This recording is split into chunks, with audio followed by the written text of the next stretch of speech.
Bonjour à tous, dans cette nouvelle vidéo, je vais essayer de calculer les pertes par frottement du couple traîneau-contrepoids et dans un second temps, je vais vous proposer une méthode pour remonter le contrepoids vide. Pour estimer les pertes, j'ai réalisé 3 expériences avec des charges différentes. Dans chacune d'entre elles, je pèse le traîneau chargé et le contrepoids lesté. La charge du contrepoids doit pouvoir vaincre le poids du traîneau ainsi que les pertes en frottement.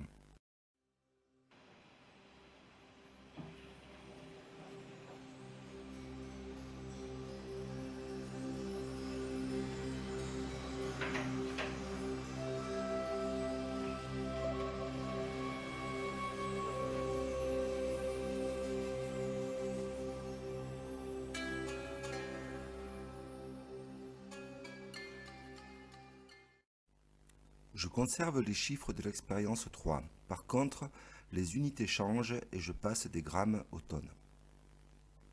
Pour hisser l'eau à 80 mètres de haut, on peut imaginer deux méthodes. Soit les ouvriers se transfèrent de façon manuelle des outres remplies d'eau, soit ils utilisent des chadoufs. Pour estimer le labeur dans l'hypothèse du transfert manuel, j'ai effectué un test chez moi, avec un seau d'eau de 13 kg que j'ai levé plusieurs fois. Et pour calculer le débit des chadoufs, j'ai chronométré une vidéo que vous trouverez dans les liens. Dans mon hypothèse, il faut éviter que le contrepoids s'emballe et qu'il vienne s'écraser au pied de la face nord. Pour contourner ce risque, j'installe des ouvriers sur la zone de travail. Pour hisser les pierres, 90% de l'énergie sera fournie par le contrepoids. Les 10% restants seront fournis par les haleurs. Dans la configuration 1, 3350 ouvriers pourront hisser à 73 mètres de haut environ 32 tonnes en 27 minutes. Dans la deuxième configuration, les chiffres seront de 1430 ouvriers et 19 minutes. Dans l'hypothèse d'une construction à 130 mètres de haut, le contrepoids devra exécuter 2 allers-retours, ce qui m'amène à vous parler du réarmement du contrepoids vide. Pour les besoins de l'expérience, j'ai utilisé un traîneau et un contrepoids à l'échelle 1/20, alors que la maquette est à l'échelle 1/100. Maintenant, afin d'expliquer ma méthode pour remonter le contrepoids vide, je ne vais utiliser que des éléments au 1/100. La pyramide mesure 146 mètres de haut et les conduits de la chambre du roi sortent à 80 mètres de haut. Comme vous pouvez le voir sur ce plan, mon contrepoids doit donc avoir une hauteur de 7 mètres. Le contrepoids va glisser sur une distance de 94 mètres et sur la face sud, le traîneau chargé va lui gravir 94 mètres. Le chargement circulera sur une distance de 188 mètres lorsque le contrepoids fera ses 2 allers-retours. La maquette est au 1/100 et le calcul est strictement mathématique. Il me suffit donc de noter sur celle-ci la zone de départ.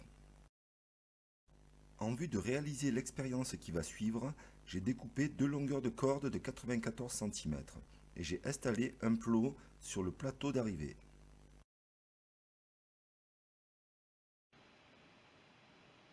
Le contrepoids est en position haute.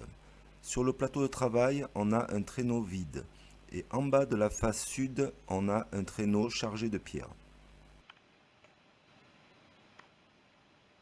Le contrepoids va descendre et de l'autre côté de la pyramide, le chargement va être hissé sur une distance de 94 mètres.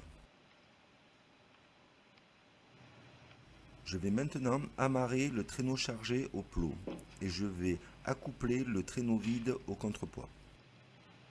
Ensuite, le traîneau vide va descendre sur une distance de 94 mètres et le contrepoids va remonter jusqu'au niveau du conduit nord.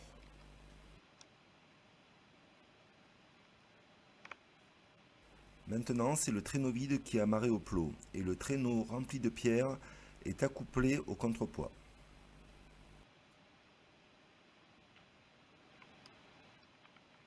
Le contrepoids descend une nouvelle fois et le chargement arrive jusqu'à la zone de travail. Pour finir, le traîneau vide qui était en attente dans la pente va descendre et faire remonter une deuxième fois le contrepoids. Les pierres qui viennent d'arriver sur la zone de travail seront déchargées et le traîneau vide recevra un nouveau chargement. À chaque voyage, le traîneau vide sera rempli avec les outres des passeurs d'eau. Je dis que chaque outre vide pèse 1,5 kg, ce qui me donne un poids total de 6,6 tonnes. J'ai estimé le poids du contrepoids vide en utilisant les données des tonneaux monstres. La cuve du tonneau de Tuire pèse 110 tonnes à vide et 1100 tonnes en charge. Mon contrepoids pèse 4,4 tonnes à vide pour un poids total de 49,5 tonnes. L'espace étant restreint, la majorité des hypothèses calent à l'approche de la cime. Dans la mienne, les dernières assises peuvent recevoir 150 à 260 tonnes de pierre par jour. Pour construire cette pyramide, je dis que des paysans égyptiens ont hissé des tonnes d'eau et l'ont versée dans une canalisation. Mais cette fois, ils ne l'ont pas fait pour irriguer leur culture ou abreuver leur bétail. Le fonctionnement du contrepoids hydraulique n'est que de la dynamique basique. Et cette hypothèse respecte toutes les sciences, même celles dites humaines. D'autres hypothèses circulent sur le web, mais à chaque fois, les auteurs éclipsent les zones d'ombre. Lorsqu'il s'agit des rampes enveloppantes, la méthode pour faire pivoter un chargement de plusieurs tonnes à 90 degrés n'est jamais détaillée. Il en est de même avec le volume des rampes frontales, ou avec les performances d'un attelage humain, ou celles d'un véhicule lambda dans une sévère montée. Je vous rappelle que si un homme de 100 kg monte une charge de 40 kg à 100 mètres de haut, au total il aura monté 140 kg.